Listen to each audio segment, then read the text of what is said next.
할렐루야. 자, 오늘도 우리는 로마서를 통해서 복음을 계속해서 살펴가기로 하겠습니다. 지난 시간 우리는 하나님을 사람의 외모나 혈통 그리고 배경을 보지 않고 오직 사람만이 그저 눈에 보이는 조건이나 환경으로 사람들을 판단합니다. 그래서 이것 때문에 교회가 사람들로부터 조롱과 또 소외를 당한다면 우리는 어떻게 해야 될까요? 우리는 은혜로 구원받았다고 하면서 자신은 물론이고 다른 사람을 그저 직분이나 또는 행위로 판단하는 것을 여전히 버리지 못하고 있습니다. 교회가 사회로부터 이러한 핍박을 받을 수밖에 없는 이유는 뭐냐? 바로 그것이 복음 때문이라면 우리는 얼마든지 그것을 자랑스럽게 여기고 견뎌낼 수 있을 것입니다.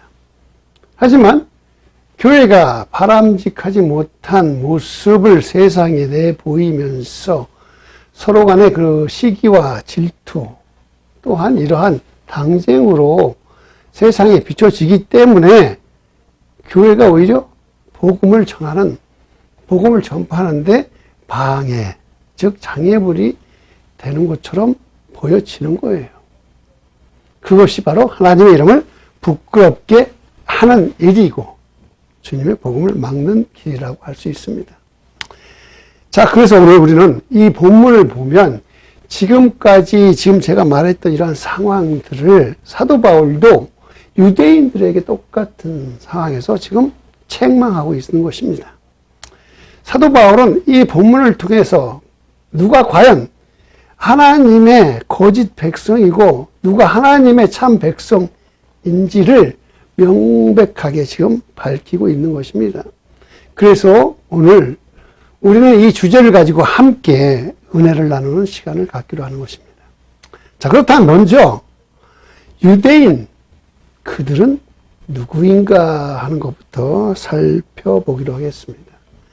17절을 보면, 자, 유대인이라 불리는 내가 율법을 의지하며 하나님을 자랑하며, 즉 유대인이라고 불리는 너란 이 사람은 아브라함의 혈통으로 모세를 통해서 하나님의 율법을 받은, 즉 선민 의식에 사로잡혀 있는 그러한 사람들을 말하고 있습니다.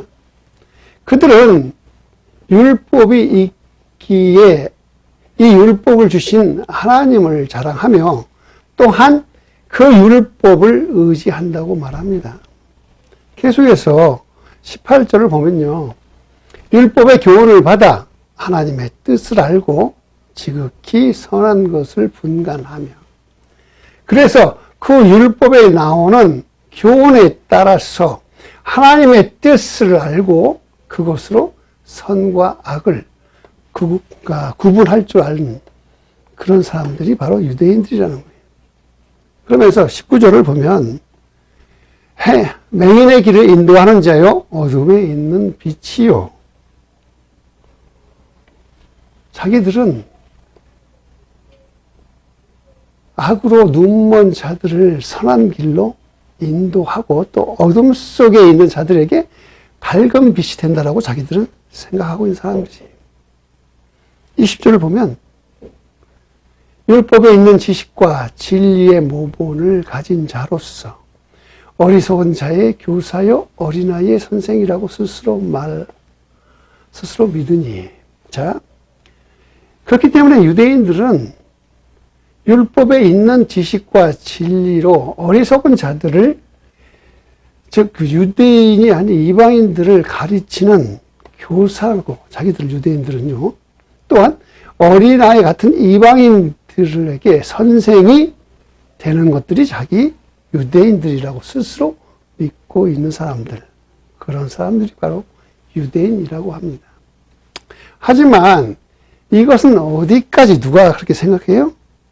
유대인 자신들이 스스로 자기는 그렇다라고 지금 생각한다라고 사도 바울이 지금 그것을 책망하는 거예요. 그렇다면 사도 바울이 말하는 유대인들은 무엇일까요? 누구일까요? 21절을 보면요. 그러면 다른 사람을 가르치는 내가 내 자신은 가르치지 아니하느냐? 도둑질 하지 말라 선포하는 내가 도둑질 하느냐? 사도 바울은 얘기하죠. 너는 다른 사람을 가르치면서 너 자신은 안 가르치느냐? 또 왜? 도둑질 하지 말라고 말은 그렇게 하면서 왜 너는 도둑질 하느냐? 그렇게 얘기하고 있잖아요. 22절도 보면 간음하지 말라. 말하는 네가 지금 간음하지 않느냐? 우상을 가지고 여기는 내가 왜 성전의 물건을 도둑질하느냐? 자, 이렇게 보면 사도 바울이 지금 이런 모든 것들을 통해서 뭐라 그래? 율법을 니들이 자랑하는 네가 보면 스스로 율법을 범하고 있다 이거예요. 그래서 하나님을 욕되게 하고 있다라는 것입니다. 지금 사도 바울이 지금 유대인들에게 지금 그렇게 책망하고 있는 거예요. 그래서 기록된 바 하나님의 이름이 너희 때문에 이방인 중에서 모독을 받는구나. 즉 유대인 니들이 율법을 가지고 있으면서 하나님으로부터 선민이라고 하지만 실제적으로 이방인들은 너희들 때문에 하나님을 모독하고 하나님의 이름을 더럽히고 있다라고 제가 서두에 얘기했죠. 지금 이 시대에 교회 열심히 다니고 직분을 가지고 장로고 권사 그런 사람들이 복음을 전하면서 핍박당하고 뭐 어려우면 괜찮은데 그들이 복음이 아닌 세상 사람들 기준으로 봐도 못됐어요. 남들보다 더 욕심이 많고 더 시기하고 질투하고 있으니까 그것 때문에 오히려 뭐예요? 하나님을 욕되게 하는 거예요. 복음을 가로막는 거라고 하는 것입니다. 즉 한마디로 유대인들로 인해서 하나님이 욕을 먹고 이방인들로부터 욕을 먹고 있는 것. 여기서 사도 바울이 지적하고자 하는 것이 뭡니까? 예, 그것은 바로 유대인들이 율법을 알면서도 율법대로 행하지 않기 때문이에요. 몰라서 그런 게 아니라 알면서도 행하지 않기 때문에.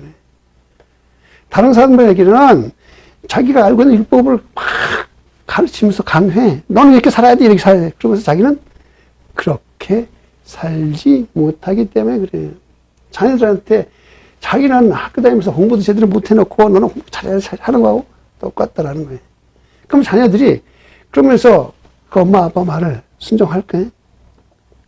엄마 아빠 사는 거 보면 자기가 봐도 뻔한데 자기한테만 잘 살라고 하면 어떻게 해? 속으로 엄마 아빠를 깔보게 되는 겁니다. 이것은 뭐예요? 유대인들이 말과 행동이 다르다. 이것은 아는 것, 배워서 아는 것보다 실천하는 것이 더 어려워요. 아멘? 즉 신앙생활과 삶이 함께 가야 되는데 신앙생활 따로 삶 따로 살아가는 것. 즉 교회에 있을 때는 정말 거룩한 표현 같지만 다시 세상으로 돌아가면 가정으로 돌아가면 그저 세상 사람과 똑같이 가정으로 돌아가면 다른 사람들하고 똑같이 그러면서 그 삶 알면서 어떻게 주님의 향기가 나타날 수 있겠습니까?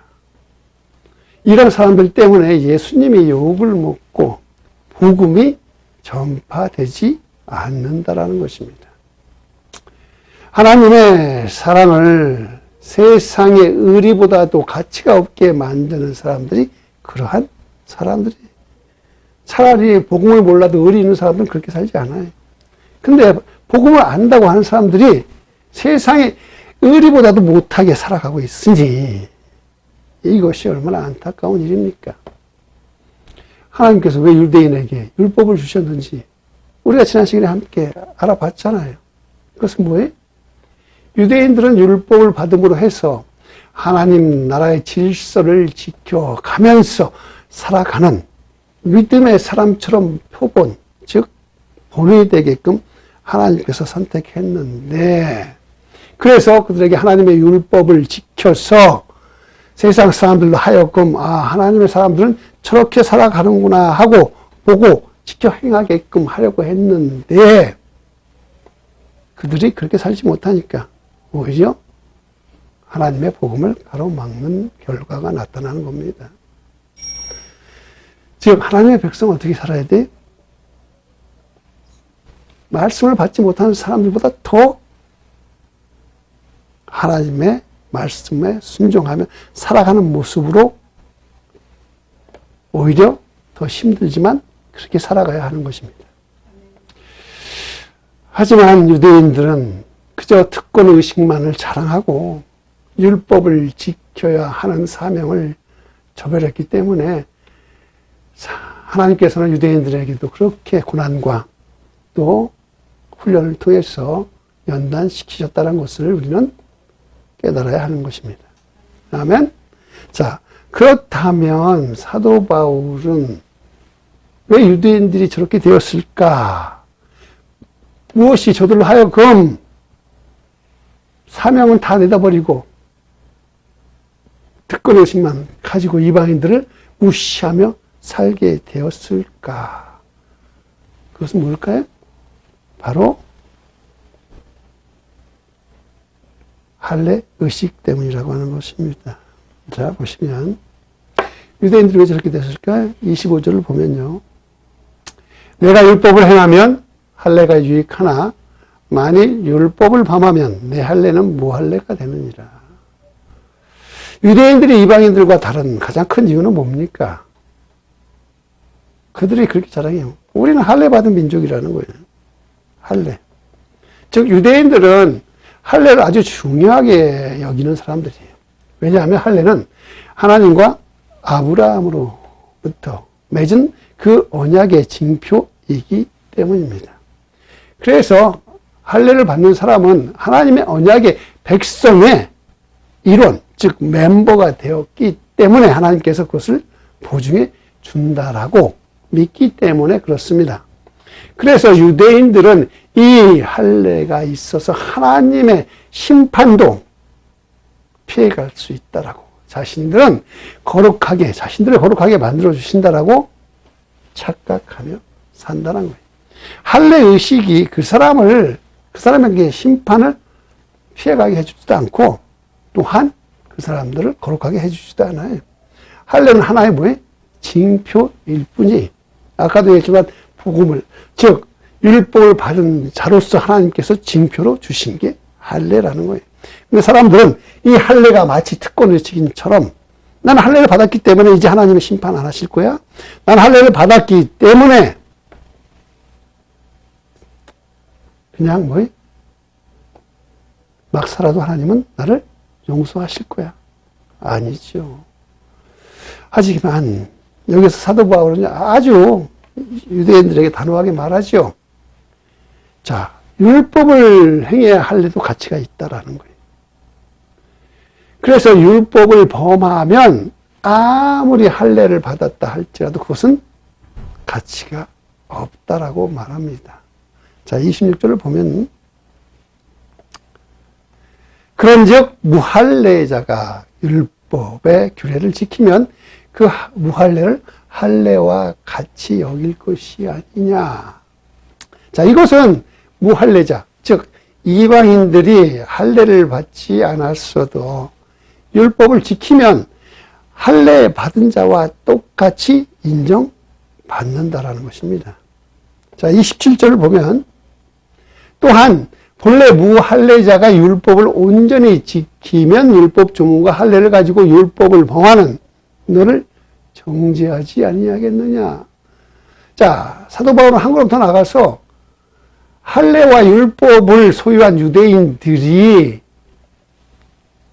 율법을 범하면, 율법을 지키지 않으면 할례를 받지 않은 이방인들이 오히려 율법을 지키면서 그 유대인들을 왜 정죄하지 않겠느냐 하는 것입니다. 이것은 마치 신앙생활을 오래 한 중직자가 이제 막 예수님을 믿기 시작한 초신자보다도 바르지 않은 삶을 살아서 부끄러움 당하는 것과 똑같다라는 것입니다. 아무리 교회를 다니고 예수를 믿었다고 10년, 20년을 믿었다고 하는데 그 삶이 이제 막 믿은 사람보다도 올바르지 않으면 차라리 초신자가 욕을 해도 그 사람은 욕 먹어도 싸다라는 겁니다. 이것은 하나님의 이름에 먹칠하는 행위잖아요. 교회를 욕되게 하는 행위잖아요. 세례를 받고 직분을 받았다고 하나님의 백성이 다 되는 것은 아니다라는 것입니다. 하나님의 백성은 세례를 받고 말씀을 듣고 보고 익히지만 그 말씀 안에서 진실되게 살아갈 때에 진정한 하나님의 백성이 될 수 있는 것입니다. 예수님의 이름을 가슴판에 마치 명찰처럼 붙이고 사는 것처럼 나는 예수 믿는 사람이요 하고 가슴에 딱 명찰을 붙이고 살면 정직하고 성실하게 살 수밖에 없어요. 왜? 명찰을 통해서 나는 예수 믿는 사람이니까 명찰 때문에 예수님 이름 때문에 정직하게 살 수밖에 없어요. 바로 하나님의 영광을 돌리고 사는 진정한 하나님의 백성은 뭡니까? 할례 받았다는 게 중요한 게 아니에요. 내가 세례 받아서 교회 오래 다녔다는 게 중요한 게 아니에요. 지금 막 믿은 초신자라도 나는 지금 내 가슴의 명찰로 예수 그리스도를 믿습니다 하고 붙이고 다니면서 예수 이름에 먹칠 안 하려고 열심히 사는 것이 더 훨씬 더 하나님의 백성이다라는 것입니다. 아멘. 자, 28절을 보면 무릇 표면적인 유대인이 아니요 표면적 육신의 할례가 아니니라. 사도 바울은 지금 말합니다. 누가 진짜 유대인, 누가 진짜 하나님의 백성이냐고 지금 물어보고 있습니다. 표면적인 유대인들은 율법을 자랑하고 할례를 받은 것을 자랑해서 나는 하나님의 백성이라고 자신들은 말하지만 진정한 유대인, 진정한 하나님의 백성은 하나님의 법에 순종하며 하나님의 이름을 높이며 하나님께 영광을 돌리며 세상의 복음을 전파하는 사람들이 진짜 하나님의 백성들인 것입니다. 그래서 사도 바울은 말합니다. 진짜 유대인은 누굴까요? 진짜 유대인은 누굴까요? 진짜 유대인은 누굴까요? 29절을 통해서 사도 바울은 얘기해줘요. 오직 이면적 유대인이 유대인이며 할례는 마음에 할지니 영에 있고 율법 조문에 있지 아니하는 것이라. 그 칭찬이 사람에게서가 아니라요. 다만 하나님에게서는이라. 자, 진짜 유대인은 겉으로가 아니라 속으로 유대인이 진짜라고 하는 것입니다. 진짜 할례는 육체에 하는 것이 아니에요. 어디에 해야 돼? 마음에 하는 것입니다. 새 언약의 요구대로 마음에 행하는 성령의 할례를 말하는 거예요. 이것이 바로 어디에 나와요? 예레미야 31장 31절로 33절에 나옵니다. 함께 읽어보면요. 여호와의 말씀이라 보라 날이 이르리니 내가 이스라엘 집과 유다 집에 새 언약을 맺으리라. 이 언약은 내가 그들의 조상들의 손을 잡고 애굽 땅에서 인도하여 내던 날에 맺은 것과 같지 아니할 것은 내가 그들의 남편이 되었어도 그들이 내 언약 즉 옛날 언약을 깨뜨렸음이라. 여호와의 말씀이니라. 그러나 그날 후에 내가 이스라엘 집과 맺을 새 언약은 이러하니 곧 내가 나의 법을 그들의 속에 두며 그들의 마음에 기록하여 나는 그들의 하나님이 되고 그들은 내 백성이 될 것이라. 여호와의 말씀이니라. 아멘. 이제는 더 이상 뭐예요? 옛 언약, 옛 징표가 아니라 할례가 아니라 새 언약, 새 백성, 새 징표가 필요하기 때문에 우리는 예수 그리스도와 뭘 맺어요? 새 언약과 새 백성과 새로운 징표를 가슴에 지니며 살아가야 하는 것입니다. 이런 하나님의 백성으로 살아가려면 우리는 그럼 어떻게 해야 할까요? 하나님의 백성 살아가려면 우리는 어떻게 해야 될까요? 제가 여기서 한 가지 질문을 드려볼게요. 내가 예수를 믿는 사람이라는 것을 세상 사람들에게 어떻게 보여줄 수 있을까요? 아까처럼 명찰을 붙이고 다녀야 되나요? 나는 예수님을 믿는 사람입니다 하고, 술 안 마시고, 담배 안 피고, 일요일날 교회 가서, 그리고 또 헌금 좀 내고, 구역 예배 좀 가고, 그리고 또 뭐가 있을까요? 가다놓고 식당에서 밥 먹기 전에 기도하는 거? 그러고 가지고 세상 사람들에게 나 예수 믿는 사람이에요 말할 수 있을까요? 그 외에 내가 세상 사람들에게 내가 예수 믿는 사람이라고 보여줄 수 있는 것이 뭐예요? 딱히 없지요. 교회 데리고 오지 않으니까. 자, 2주 전에 제가 제 아내와 노력구에 있는 한 한국 식당에 갔었어요. 점심 먹으러. 그래서 그 식당에 코로나가 있기 전에는요, 장사가 제법 됐기 때문에 웨이트레스도 있고, 그래서 웨이트레스가 와서 오다도 받고, 그 다음에 반찬 주고 이렇게 해. 근데 코로나가 지나고 나니까 그 식당이 잠시 문을 닫았다가 새로 열었더니 식당이 옛날 같지가 않으니까. 왜냐면 인건비를 줄이려고 웨이트레스를 없애고요. 아주머니 혼자서 카운터도 보고, 그 다음에 물건 나오면 음식 나오면 갖다 주고. 그냥 일손을 줄이려고, 인건비 줄이려고 그렇게 했겠지요. 그래서 들어가서 보니까 셀프 서비스라고 해갖고 우리가 직접 냅킨도 깔아놓고, 수저로 젓가락 갖다 놓고, 물도 떠다 놓고, 음식을 기다리는 겁니다. 그래서 또 그리고 음식을 주문하면 마치 마켓에서 주문하듯이 성금 내고 오더하고 기다리고 있는 거예요. 근데 저희 부모는 조금도 불편하지 않았어요. 왜? 그냥 그럴 수도 있겠다고 생각했죠. 그래서 아무런 불평 없이 그냥 음식을 오더했고 조금 있으니까 음식이 나와서 식사를 하고 있었어요. 근데 조금 있다가 어떤 중년의 한 부부가 들어왔습니다. 자, 그분들도 오랜만에 그 식당에 와서 그런지 웨이트레스도 없고 자기들이 왔는데 와서 물도 안 주고 그것도 안 주니까 조금 또 음식을 오다 해라고 해서 가서 했는데 성금 내라고 하니까 조금씩 그들이 불편했는지 불평의 소리가 들리는 것이었습니다. 그리고 음식이 나왔어요. 그리고 그 두 분은 음식을 앞에 놓고 기도를 하고 있어요. 제가 보기엔 최소한 한 5분 정도는 기도하는 것을 봐서 나이도 있고 그러니까 저분들이 최소한 장로님이나 권사님 정도는 되겠지라고 생각을 했습니다. 그리고 식사가 끝나자 저희 부부는 이미 음식값을 다 지불을 했지만 와서 음식도 주고 또 엑스트라로 이렇게 반찬도 주고 그래갖고 팁을 따로 드리려고 현금으로 얼마를 내어놨습니다. 물론 다른 식당처럼 풀 서비스를 해주지 않아서 15% 이상은 내주지 않았지만 그래도 최소한 10% 정도는 내야 되겠다 생각을 했지요. 그런데 옆 테이블에 있던 아까 그 기도하던 장로님인지 권사님인지 하던 그 사람들이요, 이런 소리가 들렸어요. 남편 되시는 분이 야 그래도 조금 팁은 내야 되지 않냐 이러니까 그 아내 되시는 분이 아이고 서비스도 안 해줬는데 무슨 팁이야 하는 것이었어요. 하면서 그냥 그대로 나가버리는 것이었습니다.